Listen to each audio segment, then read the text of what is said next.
پیش کرتا ہوں۔ اللہ تعالیٰ آپ کا جذبہ دینی اس کو مزید تقویت اور سلامتی عطا فرمائے۔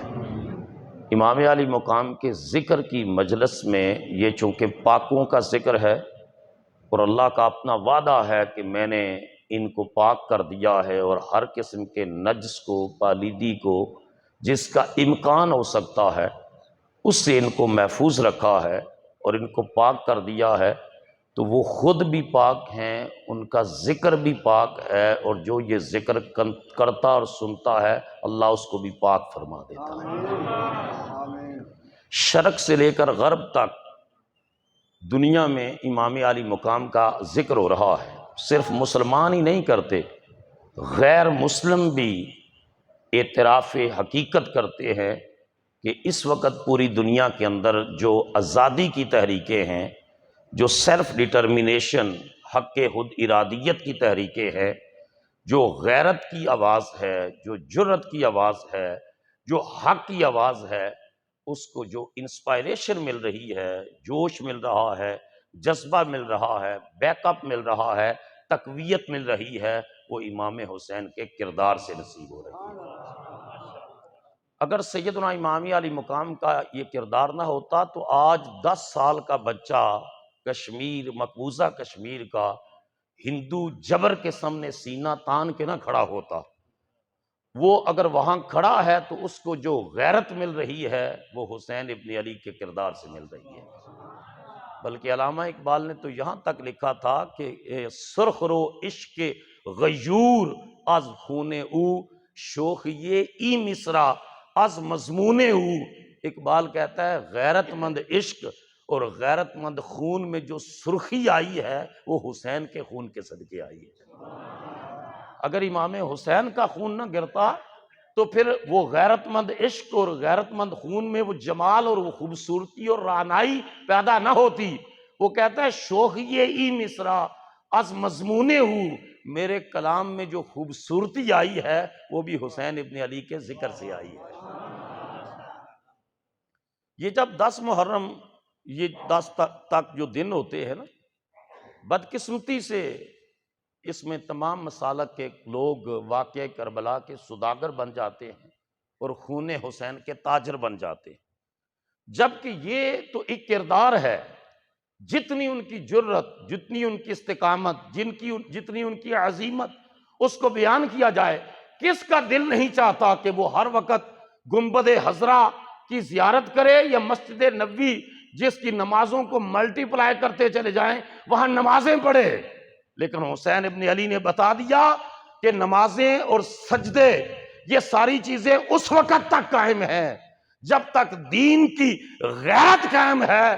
خدا کی وحدانیت اور مصطفیٰ کی رسالت کا پرچم جیسا کائنات میں حضور کی امت میں حسین ابن علی نے لہرایا ہے، ایسا پرچم کوئی لہرا ہی نہیں سکا۔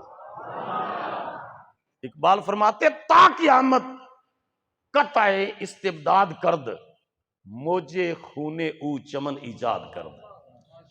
قیامت تک ظلم کے درخت کی جڑ کو کاٹا ہے، فسق کے درخت کی جڑ کو کاٹا ہے، آمریت کے درخت کی جڑ کو کاٹا ہے، تو وہ حسین ابن علی نے کاٹا ہے۔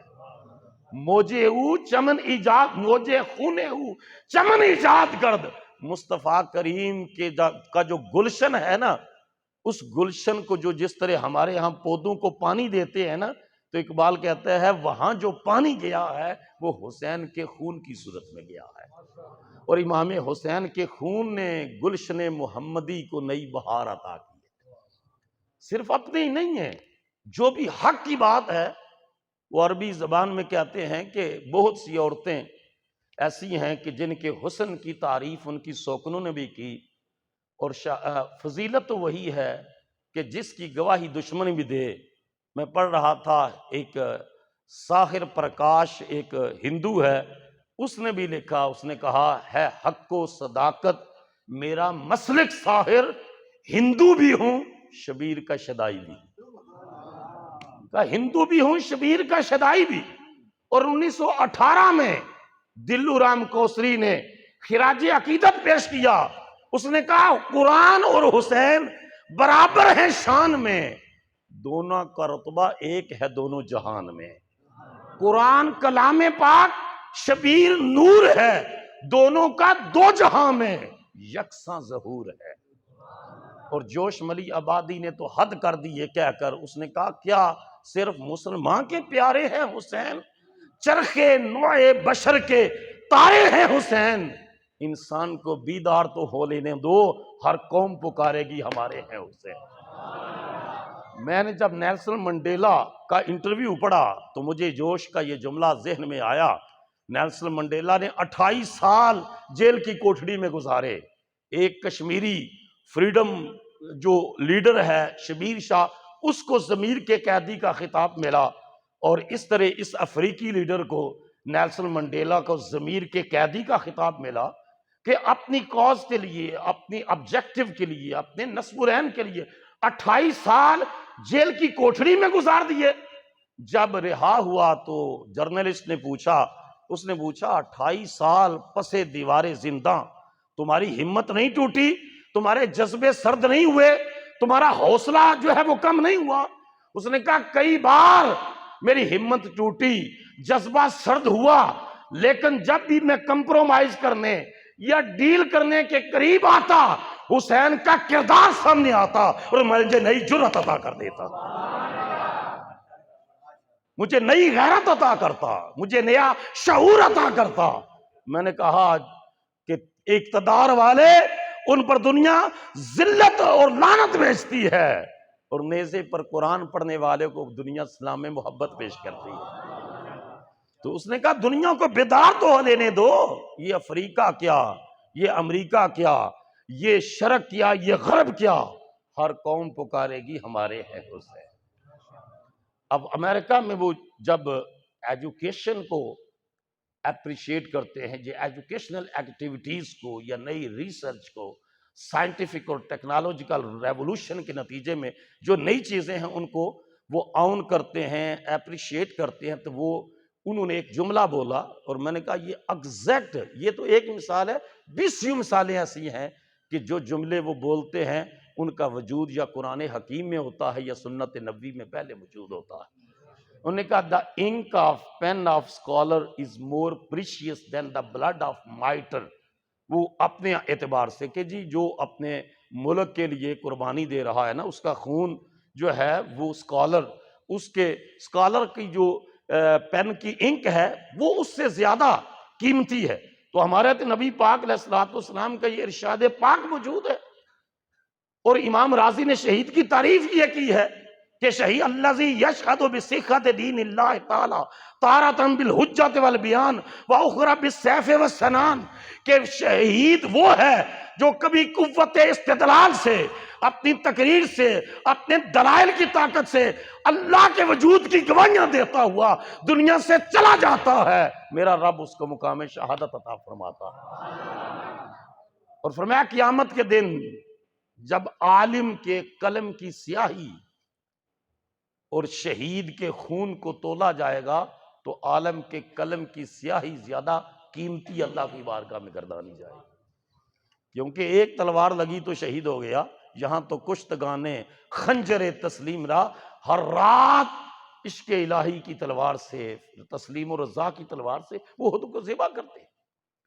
تو اللہ کے دین کے لیے جو کردار سیدنا امام حسین، آج میں یہ پڑھ رہا ہوں یہ ناسبیت و غامدیت ان کے مضامین، وہ کہتے ہیں جی حادثہ کربلا، حادثہ کوئی ایکسیڈنٹ ہو گیا، یہ ایکسیڈنٹ نہیں، اس کی خبریں تو مصطفیٰ نے پہلے عطا فرما دی تھی، یہ حادثہ نہیں ہے. علامہ اقبال تو اس کو حق و باطل کی کشمکش کا ایک تاریخی تسلسل قرار دیتے ہیں. اقبال کہتے ہیں صدق خلیل بھی ہے عشق، صبر حسین بھی ہے عشق، مارکہ وجود میں بدر و حنین بھی ہے عشق. اقبال کہتا ہے ابراہیم کا آگ میں کودنا بھی عشق تھا، حسین کا کربلا میں سر کٹا کر نانے کا دین زندہ رکھنا بھی عشق ہے. اور پھر صرف یہی نہیں ہے، اقبال نے کہا شبیر و یزید، موسیٰ و فرعون، شبیر و یزید این دو قوت از حیات آیت بدید. اقبال کہتا ہے حق اور باطل کا آپس میں ہمیشہ ٹکراؤ رہا ہے، باطل فرعون کی شکل میں آیا، حق موسیٰ کی شکل میں آیا، یہاں باطل یزید کی شکل میں آیا، حق حسین ابن علی کی شکل میں آیا۔ اور مجھے حضرت صوفی برکت علی لدھیانوی صاحب کا یہ جملہ بڑا پیارا لگتا ہے، جو کسی نے ان سے پوچھا کہ حضرت آپ کا مسلک کیا ہے، آپ سنی ہیں، شیعہ ہیں، دیوبندی ہیں، وہابی ہیں، آپ کا کیا مسلک ہے؟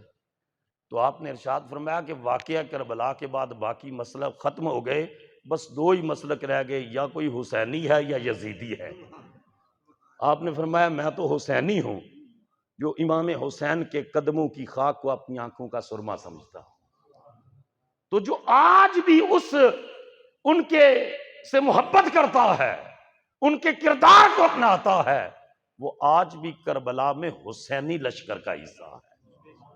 اور جو ان کی ذات پر نقد کرتا ہے، کرٹک ہے، تنقید کرتا ہے، اور میں نے مضامین پڑھے، وہ کہتے ہیں کہ امام حسین معاذ اللہ استغفر اللہ وہ باغی تھے، استغفر اللہ، اور وہ یزید کو امیر المومنین کہتے ہیں، استغفر اللہ، اور وہ اس کی قصیدے پڑھتے ہیں، اس کو معاذ اللہ رضی اللہ تعالیٰ کہتے ہیں۔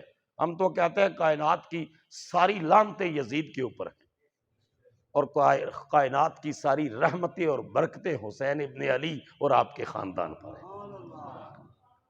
قرآن مجید کی جو آیت کریمہ میں نے آپ کے سامنے پڑھی نا، اللہ پاک نے ارشاد فرمایا کہ من جاء بالحسنۃ فلہ خیر منہا، کہ جو شخص قیامت کے دن اپنے نامہ اعمال میں ایک نیکی لے کر آئے گا، ایک نیکی، اللہ پاک نے فرمایا میں اس کی ایک نیکی کا اجر ایک کے برابر نہیں دوں گا، اس سے کئی گنا بہتر اجر اور معاوضہ عطا فرماؤں گا۔ سورہ انعام اور جو ایک برائی لے کر آئے گا اس کا ایک برائی کے برابر ریٹرن دیا جائے گا۔ سورہ قصص اور سورہ انعام دونوں کے اندر یہ اس مضمون کو رپیٹ کیا۔ دوسرے مقام پر فرمایا من جاء بالحسنۃ فلہ عشر امثالھا، جو ایک نیکی لے کر آئے گا، علامہ مناوی رحمۃ اللہ علیہ نے اس کی تفسیر میں لکھا کہ یہ جو اللہ نے فرمایا ایک نیکی لے کر آئے گا تو اس کا ریٹرن اور بدلہ 10 نیکیوں کے برابر دیا جائے گا، 10 کے برابر۔ تو علامہ مناوی رحمۃ اللہ علیہ نے لکھا یہ اقل ہے، یہ سب سے کم ہے، کوئی معمولی نیکی بھی کرے گا تو جو اجر و ثواب ہے، اس کے جو درجات ہیں، ان میں سے جو سب سے کم ہے اللہ اس کا صلہ 10 کے برابر دے گا، اور جو ہائیسٹ ایور ہے، سب سے اوپر ہے، تو وہ تو سورہ بقرہ میں بھی انفاق فی سبیل اللہ کے درجے میں فرمایا کہ جو ایک گندم کا دانہ مثل الذین ينفقون اموالهم فی سبیل اللہ کمثل حبۃ انبتت سبع سنابل فی کل سنبلۃ 100 حبہ واللہ یضاعف لمن یشاء واللہ واسع علیم۔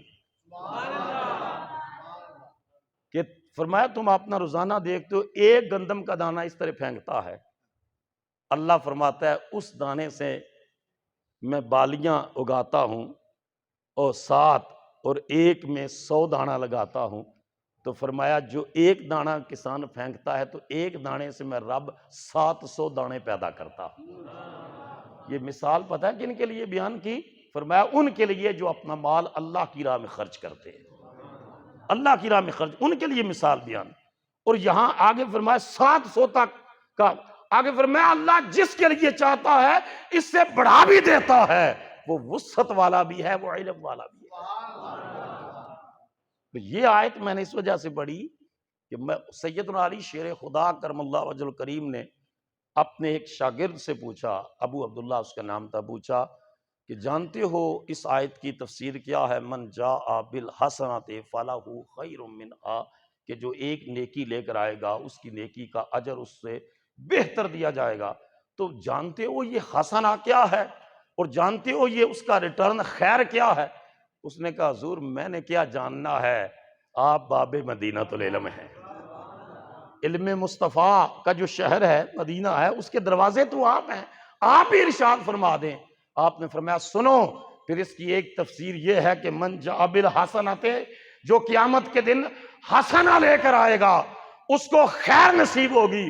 آپ نے ارشاد فرمایا سنو، حسنہ یہ ہے کہ کہ قیامت کے دن جس شخص کے دامن میں اہل بیت نبوت کی محبت ہوگی وہ حسنہ کا مصداق ہوگا۔ پوچھا حضور خیر کیا ہے؟ فرمایا خیر اس کو ہماری طرف سے ملے گی کہ جس کے دامن میں اہل بیت کی محبت ہوگی ہم اس کی انگلی پکڑ کے نانا جان کی بارگاہ میں پیش کر دیں گے۔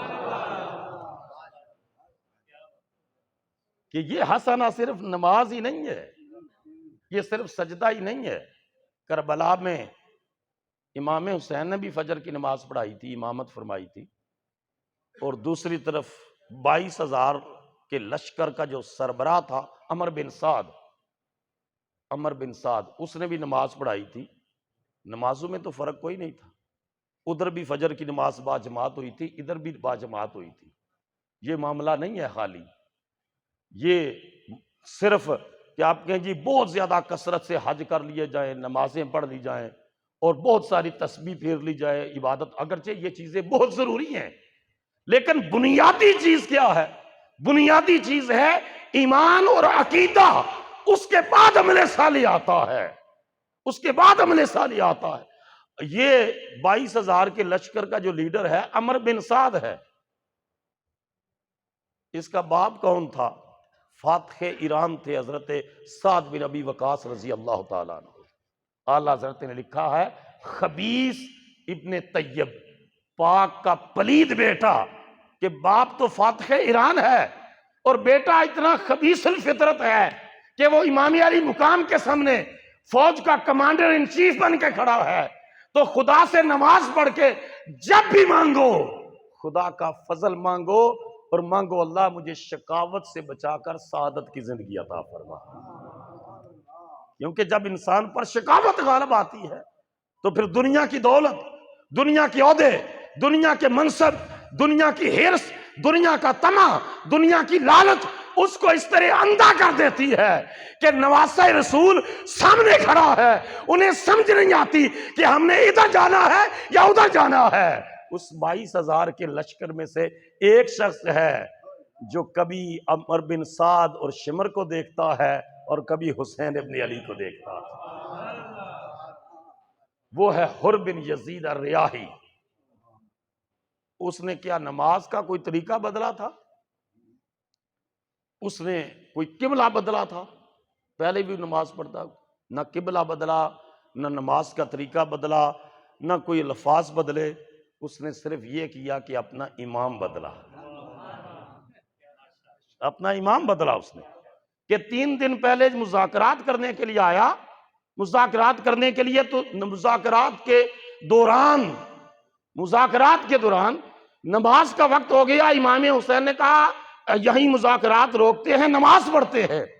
اب کیا کرتا؟ کلمہ گو تو تھا، نماز پڑھتے ہیں۔ امام حسین کے پیچھے نماز پڑھی، اور امام جماعت کے ساتھ نماز پڑھنے کی فضیلت اس وجہ سے زیادہ ہے، اہدنا الصراط المستقیم، اللہ ہمیں سیدھے راستے پر چلا۔ اگر امام سیدھے راستے پر ہے تو سارے مقتدی سیدھے راستے پر ہے۔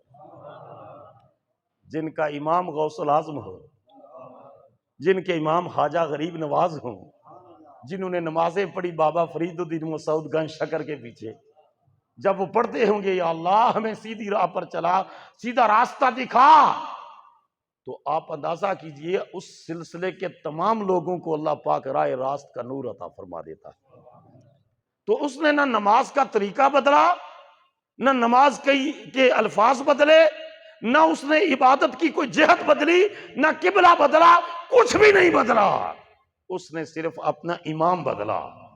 امام حسین کی تقریر سننے کے بعد پوچھا عمر بن سعد سے، یہ جو فرما رہے ہیں کہ رسول اللہ صلی اللہ علیہ وسلم میری خاطر خطبہ چھوڑ دیتے تھے، نبی پاک علیہ الصلوۃ والسلام میری خاطر سجدہ لمبا کرتے تھے، نبی پاک علیہ الصلوۃ والسلام مجھے اپنی جولی میں گود میں بٹھاتے تھے، نبی پاک علیہ الصلوۃ والسلام نے میری خاطر اپنا بیٹا ابراہیم قربان کر دیا، یہ تقریر اور بیان سننے کے بعد کیا ابھی بھی حسین سے جنگ ہماری بنتی ہے؟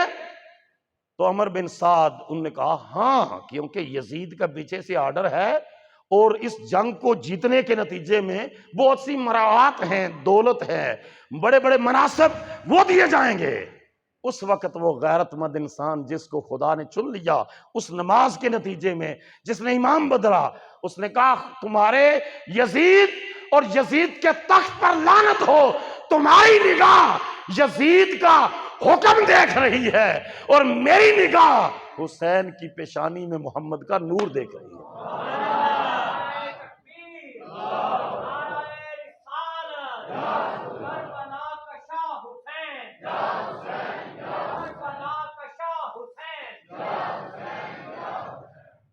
کہا تم صرف اس تخت کو دیکھ اور میں حسین ابن علی کے اس نور کو دیکھتا ہوں جو مصطفیٰ کے نسب کی صورت میں ان کی پیشانی میں چمک رہا ہے۔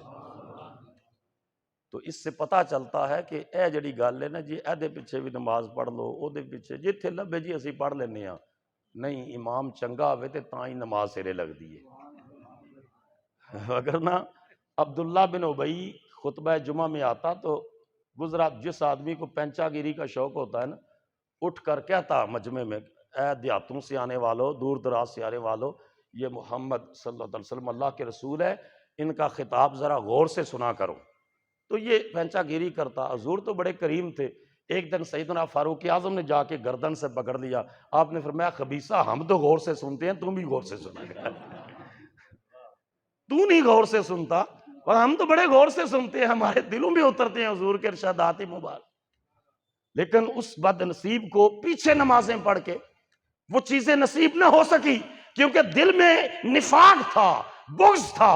جب دل و نگاہ سے، دل و نگاہ کا مرشد اولی ہے اقبال کہتا ہے، جب دل اور نگاہ ساری چیزیں مصطفیٰ اور مصطفیٰ کی آل پر دل و نگاہ سے قربان ہونے کا جذبہ ہوتا ہے تو پھر رب کرن کے علاقے والے شخص کو بھی مصطفیٰ کی خوشبو عطا کر دیتا، اس کو بھی عطا کر، دور رہنے والے کو بھی عطا۔ شرط یہ ہے کہ اس کا ایمان ٹھیک ہو، اس کا عقیدہ ٹھیک ہو۔ آج جتنی چیریٹی ہوتی ہے نا امریکہ کے اندر، یہ دیکھیں آج جتنے سوشل میڈیا، یہ آپ کے سامنے موبائل پکڑے ہوئے ہیں، iPhone American, Google American, Facebook American, YouTube American, وہ اتھے کھلو کے امریکہ نو گالاں کٹ دینے۔ علم کا جواب علم سے ہوتا ہے، دلیل کا جواب دلیل سے ہوتا ہے۔ اب جو ویپنز آف پاور ہیں وہ بدل گئے ہیں۔ اب گولیوں کے، آئنسٹائن نے ایک جملہ کہا تھا، اب پوری دنیا جب اٹامک ورلڈ بن گئی نا، یہ 7 کنٹریز اور پاکستان مسلم ورلڈ میں سب سے پہلے، آئنسٹائن نے کہا تھا fourth world war will be fight with sticks, کہ چوتھی عالمی جنگ جب بھی لڑی جائے گی ڈنڈے اور سوٹے سے لڑی جائے گی، کیونکہ تیسری عالمی جنگ میں کچھ بچے گا تو تب، تیسری عالمی جنگ جب بھی ہونی ہے سب کچھ ختم ہو جائے گا، اس کے بعد جو بچ جائیں گے وہ ڈنڈے اور سوٹے کے سوا ان کے پاس کچھ نہیں رہے گا۔ اس وقت وہ مغرب کی دنیا بہت بڑی چیریٹی کرتی ہے، کہتے بہت چیریٹی جی، اتنے پرسنٹ ہمارے جو شیئرز ہیں یہ ویلفیئر اداروں کو جائیں گے۔ مجھے بھی امریکہ میں لوگ پوچھتے جی ہمارے ساتھ یہ ڈیوڈ تھا، یہ پارٹنر تھا، بزنس پارٹنر، تو یہ مر گیا ہے تو ہم دعا فاتحہ خوانی سال ثواب ان کے لیے وہ کر سکتے ہیں۔ میں نے کہا اللہ پاک نے کیٹاگوریکلی اعلان فرما دیا ہے لا خلاق لہم فی الآخرۃ، کافر جتنی بھی نیکیاں کرے گا خبا منصورہ، وہ اس کی نیکیاں فضا میں بکھر جائیں گی، یا دنیا میں شہرت کی صورت میں اس کو ریٹرن مل جائے گا، اس کا کوئی اچھا عمل اللہ کے حضور ذخیرہ نہیں ہوگا۔ اس کے لیے ایمان کو شرط رکھا ہے کہ مومن ایمان کی حالت میں ایک کھجور بھی صدقہ دیتا ہے تو خدا جنت کے دروازے کھول دیتا ہے۔ کافر کے لیے اللہ نے فرمایا آخرت میں کوئی حصہ نہیں ہے، وہ اس دنیا کے لیے جو کچھ ہے اس کا دنیا میں ہے، آخرت میں کوئی حصہ نہیں ہے۔ مومن ایمان کی حالت میں ایک سجدہ کرتا ہے تو رب کعبہ اس ایک خلوص کے ساتھ کیے ہوئے سجدے کے صدقے اس کے لیے جنت کے دروازے کھول دیتا ہے۔ اور جب اقبال نے یہاں تک کہا پیک کرے، یہ فرشتے بھی سجدہ کرتے ہیں، جبرائیل و میکائیل بھی سجدہ کرتے ہیں، قرآن مجید بڑا بڑا ہے اللہ کی تسبیح اور ذکر۔ اقبال کہتے ہیں پیکر نوری کو میسر ہے سجدہ تو کیا، پیکر نوری کو میسر ہے سجدہ تو کیا، اس کو میسر نہیں سوز و گداز سجود کہا سجدے میں جو تڑپ ہے نا، سجدے میں جو سوز ہے نا، جو گداز ہے نا، وہ نوری کو میسر نہیں ہے، وہ کربلا کے مسافروں کا صدقہ اس امت کے غلام کو میسر ہے۔ کیونکہ فرشتے نے اپنے مکان کا کرایہ نہیں دینا، فرشتے نے بچوں کی فیسیں ادا نہیں کرنی، اس نے اسپتال کے بیڈ کا بل نہیں دینا، فرشتے نے سسرال کی باتیں نہیں سننی۔ اس بیچارے نے سب کچھ سننے کے باوجود جب حی علی الصلاۃ کا پیغام آنا ہے تو اپنی پیشانی مالک کے حضور جھکانی ہے، اللہ کے حضور جھکانی ہے۔ جو شخص ان مصروفیات کے باوجود اپنے رب کو یاد رکھتا ہے تو اللہ کی صفات میں سے، اللہ کے صفاتی ناموں میں سے ایک نام ہے شکور۔ ہمارے مرشد کریم حضور ضیاء الامت حضرت جسٹس پیر محمد کرم شاہ الازہری رحمۃ اللہ تعالیٰ علیہ ارشاد فرماتے تھے کہ شکور کا معنی ہے قدردان۔ آپ فرماتے ہیں کوئی ایک مثال دے دو کہ جس نے خدا سے وفا کی ہو، مصطفیٰ سے وفا کی ہو اور میرے رب نے اس کو محروم رکھا ہو۔ کائنات میں ایسا کوئی قدر کر ہی نہیں سکتا جیسی کسی کے سجدے، عبادت یا وفاداری کی قدر میرا رب کرتا ہے۔ یہودیوں کے بارے میں کہا بنی اسرائیل کو نوازا نا، تو فرمایا وما قدر اللہ حق قدر ہی، جس طرح اللہ کی قدر کرنے کا حق تھا یہودیوں نے نہیں کی، مگر اللہ نے شفٹ چینج کر دی، لیڈرشپ چینج کر دی بنی اسرائیل سے بنی اسماعیل کی طرف اور مصطفیٰ سے حضور کے نواسوں تک۔ وہ اقبال نے کہا کہ جو قربانی، جو شہادت حضرت اسماعیل سے چلی تھی نا، وہ نقطہ آغاز تھا، حسین کی شہادت نقطہ اختتام ہے۔ نہایت اس کی حسین، ابتدا ہے اسماعیل،